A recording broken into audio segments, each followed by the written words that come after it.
یہ تھے حضرت علامہ مولانا محمد ادریس ہاشمی، جو بہت ہی خوبصورت انداز میں مختصر خطاب فرما رہے تھے۔ عبداللہ طاہر علامہ کے اس عمیق النظر و دقیق الفکر شعر کے ساتھ کہ تیری خاک کے ہر ذرے سے ہو تعمیر حرم، تیری خاک کے ہر ذرے سے ہو تعمیر حرم، دل کو بیگانہ انداز قلعے سائی کر۔ تو میں دعوت خطاب دوں گا عالم اسلام کی عظیم روحانی علمی شخصیت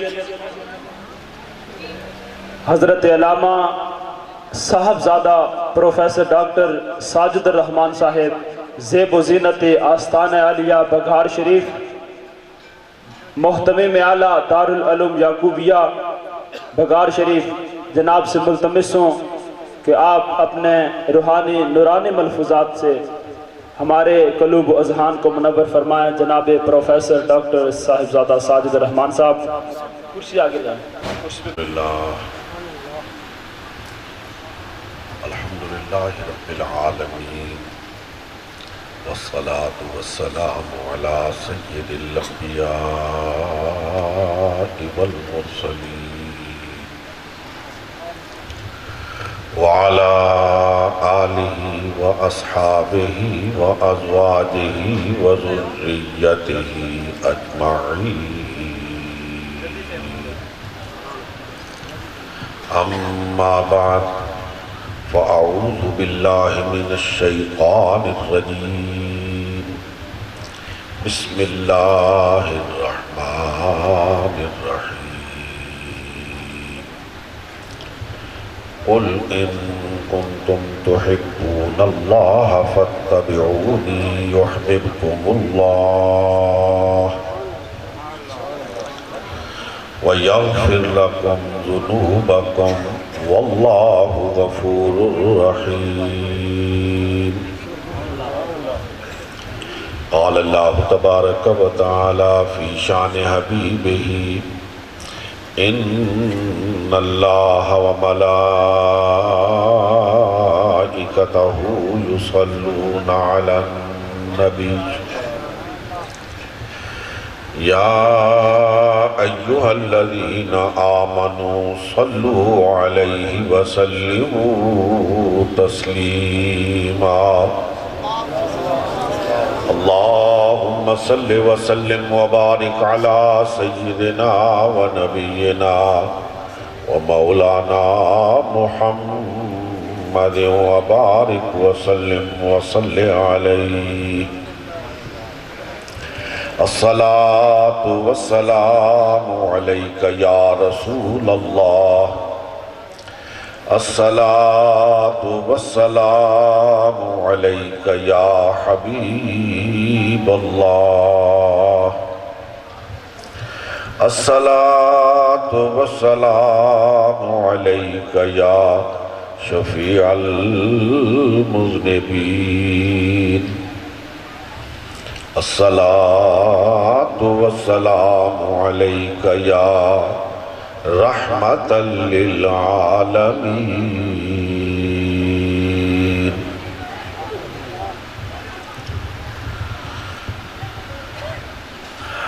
انتہائی قابل احترام میرے برادران مکرم حضرت سائیں محمد فاروق صاحب اور میرے عزیز بھائی سائیں ظفر اقبال صاحب، میرے انتہائی عزیز بیٹوں کی طرح عزیز سائیں رضوان صاحب، اس خاندان کے جملہ قابل احترام حضرات اور برادران طریقت،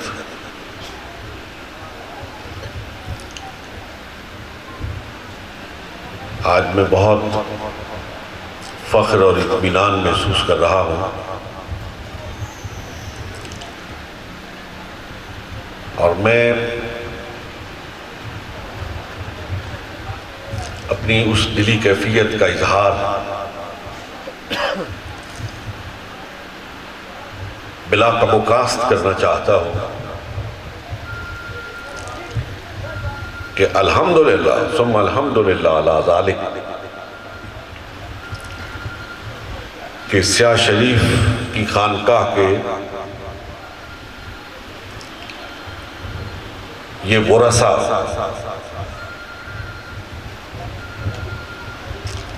خانقاہوں میں دست و گریبان ماحول کے اندر جس محبت اور اتفاق کا آج مظاہرہ کر رہے ہیں، یہ اہل خانقاہ کے لیے ایک مثال ہے، نمونہ ہے۔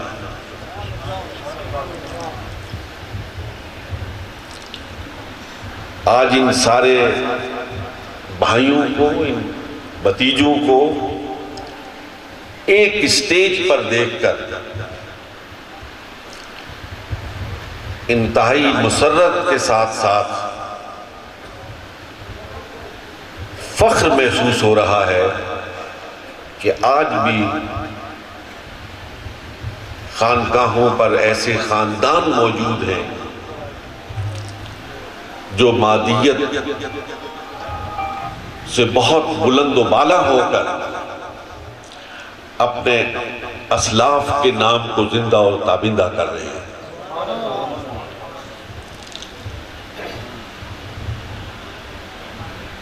آج میں عزیز محترم بہت ہی قابل احترام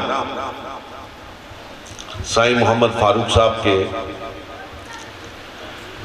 اس سالانہ اجتماع میں حاضری کو اپنے لیے سعادت سمجھتا ہوں، اس لیے کہ اس خاندان کے ساتھ ان کے بزرگوں کے ساتھ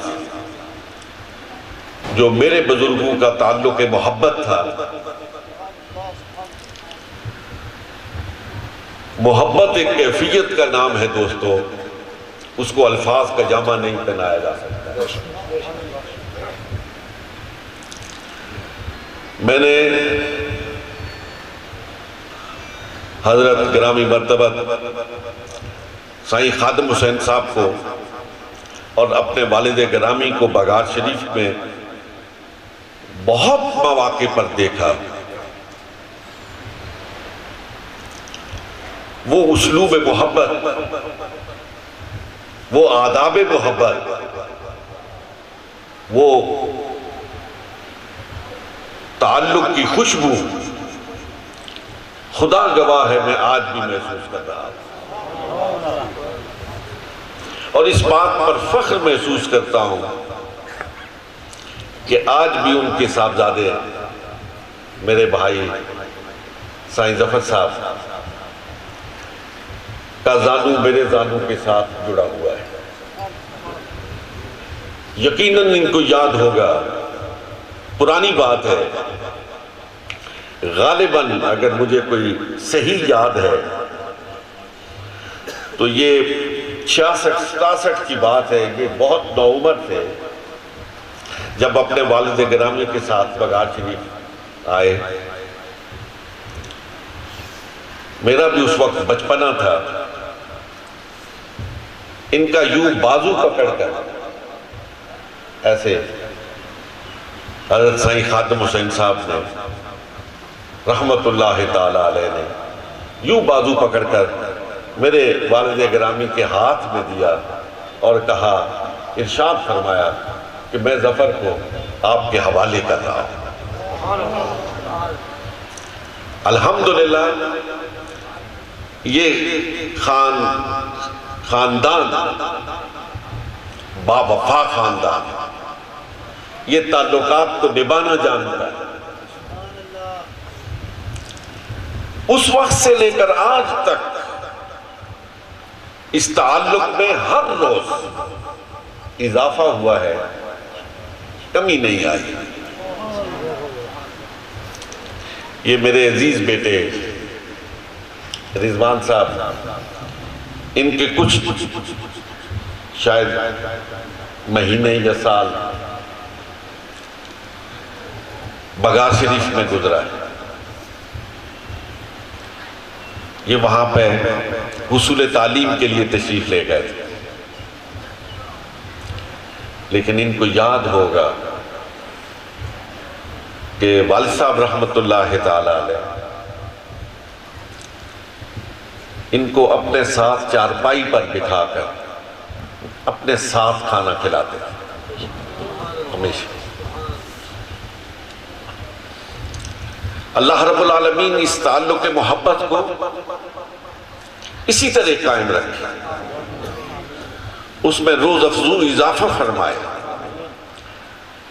ایک دوسرے کی قدر کرنے کی توفیق عطا فرمائے. اور یہ جو ادھر شخصیت میرے پاس بیٹھی ہے سائیں فاروق صاحب، یہ تو محبت کا ایک کو حمالیہ ہے. ان کا اور میرا جو تعلق محبت ہے، میں بجا طور پر کہہ سکتا ہوں کہ اس میں وہی خوشبو ہے، اس میں وہی چاشنی ہے جو ہمارے آبا میں تھی.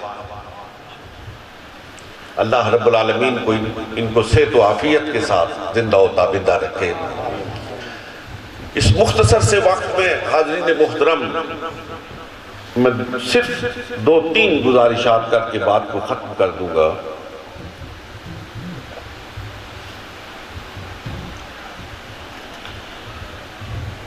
میں آپ ہم سب جو بھی ذی شعور انسان ہے، عقل رکھنے والا ہے، اس کے ذہن میں، اس کی سوچ میں، اس کی فکر میں یہ سوال موجود ہوتا ہے کہ میرا پیدا کرنے والا کون ہے؟ مجھے کس نے پیدا کیا ہے؟ میرا خالق کون ہے؟ میرا مالک کون ہے؟ میرا حقیقی رازق کون ہے؟ اور اس کے ساتھ جو دوسرا سوال اور دوسرا داعیہ پیدا ہوتا ہے وہ یہ ہوتا ہے کہ بس اس خالق کا مجھے پتہ چل جائے، اس مالک کا مجھے پتہ چل جائے، میں اس سے ٹوٹ کر محبت کروں. کیونکہ میری زندگی کا مالک وہی ہے، میری موت کا مالک وہی ہے، میری رزق کا مالک وہی ہے، میری عزت کا مالک وہی ہے، میری ذلت کا مالک وہی ہے. بس اس کا مجھے پتہ چل جائے، میں اپنی جبین نیاز کو اس کے سامنے رکھ دوں. یہ انسان کی فطرت کے اندر موجود ہے کہ وہ اپنے خالق کو، اپنے مالک کو تلاش کرتا ہے. یہ جو لوگ آپ کو چلے کاٹتے ہوئے نظر آتے ہیں، یہ جو آپ کو لوگ مسجدوں میں نظر آتے ہیں اور معافی کے ساتھ مندروں میں نظر آتے ہیں، گرجوں میں نظر آتے ہیں، مختلف عبادت گاہوں میں نظر آتے ہیں، یہ سب کیا ہے؟ ذرا تھوڑا سا عقل پر زور دیں تو جواب یہی ملے گا کہ یہ اپنے خالق کو تلاش کر رہے ہیں، اپنے مالک کو تلاش کر رہے ہیں. کوئی مسجد میں ڈھونڈ رہا ہے، کوئی مندر میں ڈھونڈ رہا ہے، کوئی رات کو کسی پانی میں کھڑا ہے، کوئی انگاروں پر لوٹ پوٹ ہو رہا ہے. ذرا پوچھو نا، کھوج لگا کے جستجو کرو کہ یہ سب کیا کر رہے ہو؟ کیوں جنگلوں کی خاک چھان رہے ہو؟ کیوں در در کی ٹھوکریں کھا رہے ہو؟ کیوں درختوں کے پتے کھا کر گزارا کر رہے ہو؟ کیا ہے؟ کس کی تلاش ہے؟ سب کہیں گے اپنے مالک کو تلاش کر رہا، اپنے خالق کو تلاش کر رہا، اس کی تلاش میں سرگرداں ہوں، بس مجھے وہ مل جائے، میں اس کے سامنے اپنی جبین نیاز کو رکھ دوں. حضرات محترم، جس نے ہمیں پیدا کیا ہے نا، اس نے اس جستجو کو بھی بے لگام نہیں چھوڑا ہے. اس نے کہا کسی اور سے بات پوچھو، میں تمہیں بتاتا ہوں کہ مجھے ڈھونڈ رہے ہو نا، میری تلاش میں سرگرداں ہوں، میں تمہیں بتاتا ہوں میں تمہیں کہاں ملوں گا. اے مسجدوں میں ڈھونڈنے والوں، اے مندروں میں ڈھونڈنے والوں، اے درختوں کے پتے کھا کر میری تلاش میں خاک چھاننے والوں، کہیں نہیں ملوں گا. ڈھونڈ لو، کر لو تلاش، نہیں ملوں گا۔ میں تمہیں بتاتا ہوں، مجھے ڈھونڈنے والوں، اگر مجھے تلاش کرنا چاہتے ہو تو میرے محبوب محمد الرسول اللہ کی آغوش میں تلاش کرو، میرے محبوب کی اتباع میں تلاش کرو۔ اے میرے محبوب ان کو بتا دو، ادھر ادھر مت جاؤ، آؤ میرے دروازے پہ آؤ، بخدا خدا کا یہی ہے در۔ مولانا احمد رضا خان کہتے ہیں بخدا خدا کا یہی ہے در، نہیں اور کوئی مفر مقر، جو وہاں سے ہو یہی آ کے ہو، جو یہاں نہیں تو وہاں نہیں۔ ادھر آؤ، محمد الرسول اللہ کے دروازے پہ آؤ۔ تم محمد عربی میرے محبوب کے قدموں سے اٹھنے والی خاک کو اپنی آنکھ کا سرما بنا کر اپنی شاہراہ زندگی پر چلنا شروع کر دو۔ تم مجھے کیا تلاش کرو گے؟ تم کر ہی نہیں سکتے، تمہارے بس کا روگ نہیں ہے۔ بس تم میرے محبوب کے رستے پہ آ جاؤ، پھر تم نہیں ڈھونڈو گے، میری رحمت تمہیں تلاش کرے گی، میرا فضل، میرا کرم تمہاری تلاش میں نکلے گا۔ فَاتَّبِعُونِي، تم میرے محبوب کی اتباع کرو، یحببکم اللہ، تم خود بخود اللہ کے محبوب بن جاؤ گے۔ تم اللہ سے محبت کرنا چاہتے ہو نا، تم میرے محبوب سے محبت کرو، اللہ خود تم سے محبت کرے گا۔ اور جب اللہ محبت کرتا ہے تو پھر ہوتا کیا ہے؟ کیا ہوتا ہے جب اللہ محبت کرتا ہے؟ جب اللہ کسی کو پسند کر لیتا ہے تو پھر وہ جبریل امین کو بلاتا ہے اور بلا کے کہتا ہے جبریل، یہ دور سیاہ کے پاس ایک گدڑی پوش فقیر بیٹھا ہوا ہے، اس نے میرے محبوب کو راضی کر دیا ہے، یہ مجھے پسند آ گیا ہے، میں اس سے محبت کرتا ہوں، جبریل تو بھی اس سے محبت کر۔ جبریل یہ پیغام لے کے 7ویں آسمان پہ آتے ہیں اور کہتے ہیں اے ملائکہ، اللہ نے مجھے بلا کے بتایا ہے، فرمایا ہے وہ فلاں بندے سے محبت کرتا ہے، اے اللہ کے ملائکہ تم بھی اس سے محبت کرو۔ 7ویں والے چھٹے پہ، چھٹے والے 5ویں، چوتھے، تیسرے، دوسرے، پہلے پہ۔ اور حدیث طیبہ میں آتا ہے کہ پھر پہلے آسمان کے فرشتے زمین پر اترتے اور پھر وہ لوگوں کے دلوں میں ڈالتے ہیں کہ یہ ہے وہ بندہ جس سے اللہ محبت کرتا ہے، تم بھی اس سے محبت کرو۔ یہ اجمیر کے پہاڑوں میں بیٹھے ہوئے خواجہ اجمیری کی محبت ٹیلی ویژن کے زور پہ نہیں، اخبار کے زور پہ نہیں، یہ محبت اللہ کے فرشتوں نے زمین پر اتر کر لوگوں کے دلوں میں ڈالی ہے۔ یہ جو اولیاء اللہ کی محبت ہے نا، یہ کسی تحریک کے زور پر نہیں ہے، کسی تقریر کے زور پر نہیں ہے، یہ محبت اللہ کے حکم سے اللہ کے فرشتے لوگوں کے دلوں میں ڈالتے ہیں۔ اور میں یہاں ایک جملہ معترضہ کہنا چاہتا ہوں کہ جب تک اللہ یہ محبت لوگوں کے دلوں سے نہ نکالے، دنیا کی کوئی طاقت نکال نہیں سکتی۔ لوگ زور لگا چکے ہیں، لوگوں نے قلم توڑ دیے، لاکھوں صفحات سیاہ کر دیے ہیں صوفیہ کے خلاف، لیکن قسم ہے رب ذوالجلال کی کہ صوفیہ کا اقتدار کا سورج ہر روز پوری آن کے ساتھ اس سے کہیں زیادہ شان کے ساتھ چمکتا ہے۔ نعرہ تکبیر، نعرہ رسالت، ہمارے علیہ پکار شریف، ہمارے علیہ سیاہ شریف، شان اولیاء۔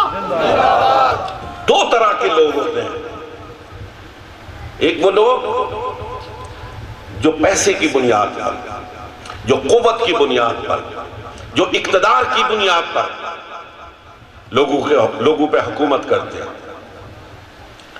لوگوں کی گردنوں پہ سوار رہتے ہیں، لیکن نتیجہ کیا ہوتا ہے؟ پیسہ ختم، اقتدار ختم، پیسہ ختم، قوت و سلطنت ختم، اقتدار ختم، تابعداری ختم، محبت ختم. یہ گردنوں پہ حکومت کرنے والے لوگ ہوتے ہیں. لیکن ایک مخلوق ہے، ایک طبقہ ہے جس کو آپ صوفی کہتے ہیں، جس کو آپ ولی کہتے ہیں، جس کو آپ شیخ کہتے ہیں. خدا کی قسم وہ گردن پہ حکومت نہیں کرتا ہے، وہ گردن پہ حکومت نہیں کرتا ہے، وہ دل پہ حکومت کرتا ہے، دل پہ حکومت کرتا ہے. گردنوں کی حکومت ختم ہو سکتی ہے، دلوں کی حکومت ختم نہیں ہو سکتی ہے. جب لاہور میں حضرت بلاسٹ ہوا، داتا صاحب رحمت اللہ تعالیٰ علیہ کے مزار پر جمعہ کا روز تھا نا، لوگوں نے کہا اگلے جمعے تو یہاں پہ ویرانگی ہوگی، خوف کے مارے لوگ یہاں نہیں آئیں گے. لیکن اس چشم فلک پیر نے دیکھا، دنیا کی آنکھ نے دیکھا کہ اگلے جمعے داتا صاحب کی مسجد کیا، داتا صاحب کا احاطہ کیا، داتا صاحب کے گرد و نواح کی سڑکوں پہ بھی دل دھرنے کو جگہ نہیں، انسان امٹ کے آ گئے. بادشاہوں کی حکومت ختم ہو جاتی ہے، اللہ والوں کی حکومت ختم نہیں ہوتی ہے. یہ گودڑی بادشاہ جو ہیں، ان کے پاس کون سی سلطنت تھی، کون سی فوج تھی، کون سی جاگیر تھی. لیکن کشمیر میں کئی آئے اور کئی گئے، کئیوں کے سورج طلوع ہوئے، کئیوں کے غروب ہوئے. لیکن گودڑی بادشاہ کا سورج جب سے طلوع ہوا غروب تو نہیں ہوا، غروب نہیں ہوا. لاہور آپ میں سے اکثر لوگ گئے ہوں گے. قطب الدین ایبک وہ بادشاہ ہے جس کی سلطنت دیوار چین سے شروع ہوتی ہے. اس وقت اپنے زمانے میں دیوار چین سے شروع ہو کر یہ جو وسطی ایشیائی ریاستیں ہیں ان کی حدود تک اس کی حکومت تھی. لاہور میں اس کے نام پر ایبک روڈ ہے. آپ میں سے شاید کوئی گیا ہو، دن کے 12 بجے جاؤ نا، دن کے 12 بجے مغموم نظر آتا ہے، دور دور تک کوئی بندہ دکھائی نہیں دیتا. وہ جس نے پورے بر صغیر پر حکومت کی، دن کے 12 بجے مغموم نظر آتا ہے. لیکن ادھر دوسری طرف داتا صاحب کے مزار پر رات کے 12 بجے جاؤ، رات کے 12 بجے، دن کے 12 بجے نہیں، رات کے 12 بجے جاؤ. یہاں دن کے 12 بجے یہ آپ کو مغموم نظر آئے گا، وہاں رات کے 12 بجے آپ کو انسانوں کا ہجوم نظر آئے گا. یہ جو دریائے راوی ہے اس کے کنارے پر بھی صاحب 2 مزار ہیں. ادھر ایک مزار ہے نور جہاں کا مزار، یہ جہانگیر کی ملکہ جس کے اشارہ ابرو پر لوگوں کی گردنوں کو ان کے تنوں سے جدا کر دیا، سکہ چلتا تھا اس کے مزار پر. اس کا اپنا کہا ہوا ایک شعر لکھا ہوا ہے، اس کا اپنا ہے، وہ خود لکھا تھا. کس موقع کے لیے لکھا تھا اس کا مجھے نہیں معلوم کہ اس نے مجھے کیوں لکھا تھا. بر مزارے ماں غریباں نہ چراغے نہ بڑے، لیکن یہ اس کے مزار پہ لکھا اس نے کس کے لیے تھا، لیکن اس کے اپنے مزار کی کیفیت کو بیان کر رہا ہے کہ بر مزارے ماں غریباں نہ چراغے نہ گلے، نہ پرے پروانہ سوزت نہ صدائے. ہم غریبوں کا کیا مزار ہے کہ کوئی پھول ہی نہیں ہے کہ بلبل آئے، کوئی چراغ ہی نہیں ہے کہ پروانہ آ کے جلے. بر مزارے ماں غریباں نہ چراغے نہ گلے، نہ پرے پروانہ سوزت نہ صدائے بلبلے. یہ اس کے مزار پر لکھا ہوا اس کے مزار کی حقیقت حال کو بیان کر رہا ہے. اور ادھر دوسری طرف ایک اور مزار ہے، یہ تخت نشین کا مزار تھا، وہ گدڑی نشین کا مزار ہے. وہ داتا علی حجویری کا مزار ہے. اس مزار پر ہند کا شہنشاہ خواجہ معین الدین چشتی اجمیری رحمت اللہ علیہ 40 روز چلا کش رہتے ہیں، اور جب جھولی بھر کے باہر نکلتے ہیں تو پکار کے کہتے ہیں کہ گنج بخشے فیض عالم مظہر نور خدا ناقصاں را پیر کامل کاملاں را راز یہ ہے یحببکم اللہ کہ جب اللہ محبت کرتا ہے تو پھر اس شان امتیاز سے سرفراز فرماتا ہے کہ پھر بادشاہ اس کی جھگی کا طواف کرتے ہوئے نظر آتے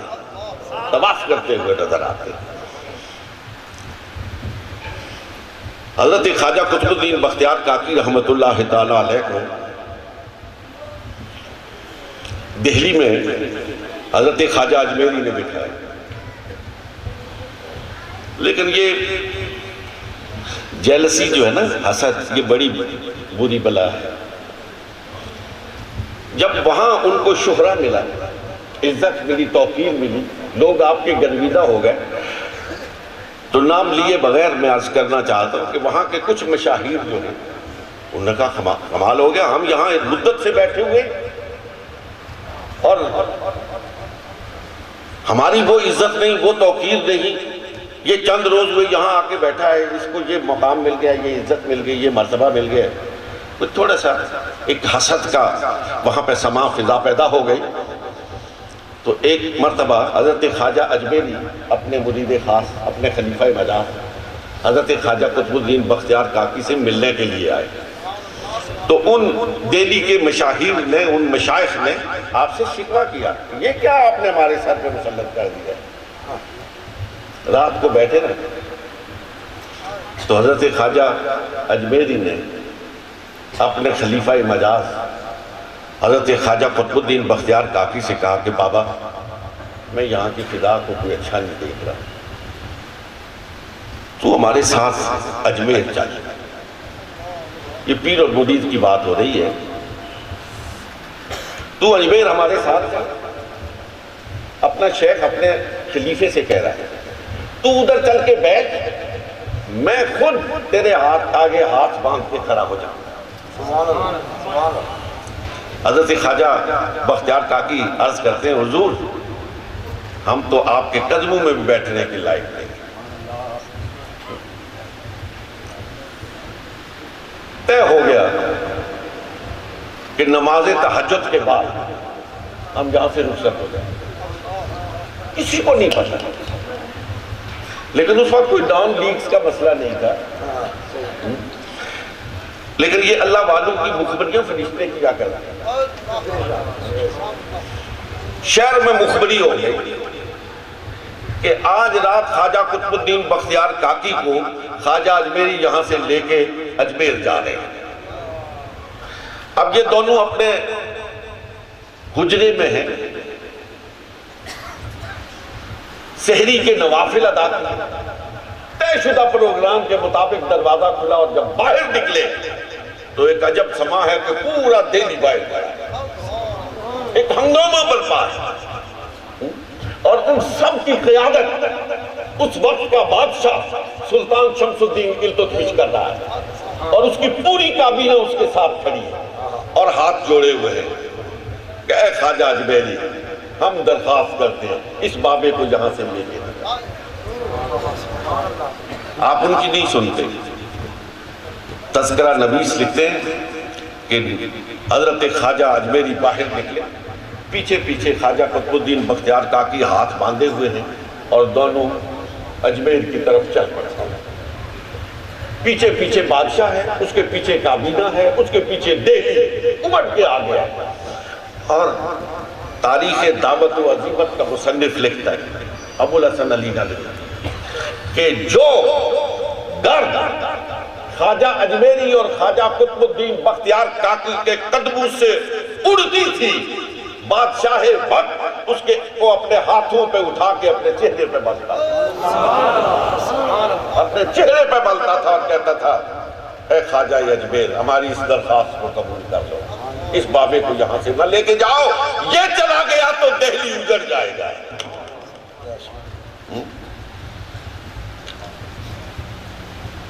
تھوڑا سا فاصلہ طے کرنے کے بعد حضرت خواجہ اجمیری کھڑے اور پیچھے مڑ کے ارشاد فرمایا اے بابا بختیار ہم دہلی کو روتا ہوا چھوڑ کے نہیں جاتے، یا تو جا کے اپنے آستانے پہ بیٹھ جا۔ جب اللہ رب العالمین کسی کو محبوب بنا لیتا ہے تو پھر اس کے قدموں سے اٹھنے والی گرد کو بادشاہان وقت اپنے ہاتھوں پہ اٹھا کر اپنے چہروں پہ بلا کرتے ہیں۔ اللہ رب العالمین ان مشائخ کے ساتھ، اپنے شیوخ کے ساتھ،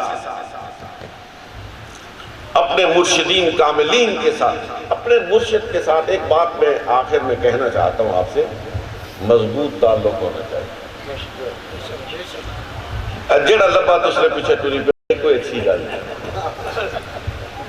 یہ اچھا مطلب نہیں ہے۔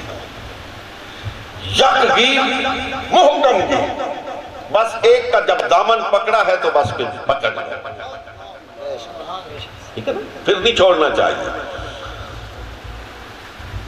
مولانا روم رحمت اللہ علیہ نے زیادہ بات تو نہیں ہوگی، مولانا روم رحمت اللہ علیہ نے ایک عقائد لکھی ہے۔ نعرہ تکبیر، نعرہ رسالت، نعرہ حیدری۔ کہا ایک درویش تھے، ان کا ایک مرید خاص تھا، دن رات ان کے ساتھ ساتھ پھرتا رہتا تھا۔ مدت گزر گئی، کئی سال گزر گئے، ایک دن درویش کو خیال آ گیا، انہوں نے کہا تو میرے ساتھ ہی پھرتا رہتا ہے، کوئی گھر میں کوئی کھانے پینے کا بھی سلسلہ ہے یا کیا ہے؟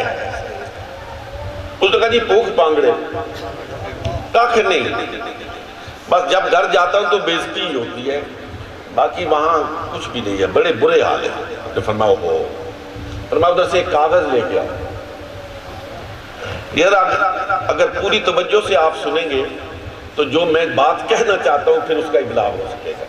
انہوں نے کہا ایک کاغذ لاؤ، کاغذ لایا گیا، اس پر انہوں نے ایک لکھ کے ایک لکھ کے نا اس کو کہا اس کو جیب میں ڈالو، ہر روز جب صبح اٹھو گے تمہاری جیب سے ایک اشرفی نکلے گی، تو چلو وہ گھر بھیج دیا کرو، روز کا خرد